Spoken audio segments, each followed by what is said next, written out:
एक बार की बात है, एक जंगल में एक झील थी जो खूनी झील के नाम से प्रसिद्ध थी। शाम के बाद कोई भी उस झील में पानी पीने के लिए जाता तो वापस नहीं आता था। एक दिन वहां रहने के लिए एक जुगनू नाम का हिरण उस जंगल में रहने के लिए आया। उसकी मुलाकात जंगल में रामू बंदर से हुई।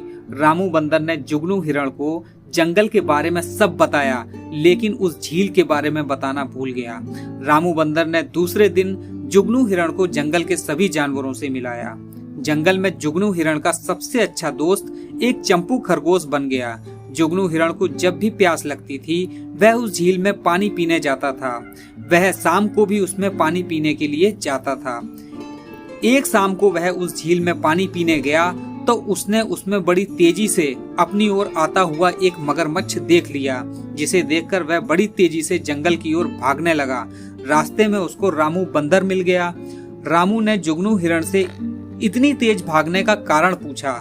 जुगनू हिरण ने उसकी सारी बात बताई।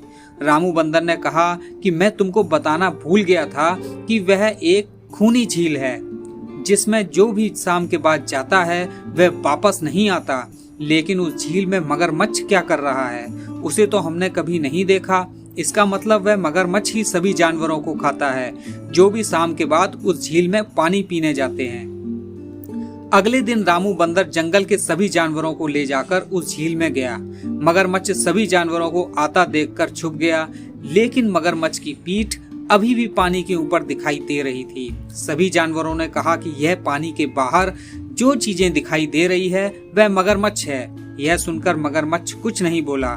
चंपू खरगोश ने दिमाग लगाया और बोला, नहीं, यह तो पत्थर है, लेकिन हम तभी मानेंगे जब यह खुद बताएगा। यह सुनकर मगरमच्छ बोला कि मैं एक पत्थर हूँ। इससे सभी जानवरों को पता लग गया कि यह एक मगरमच्छ है।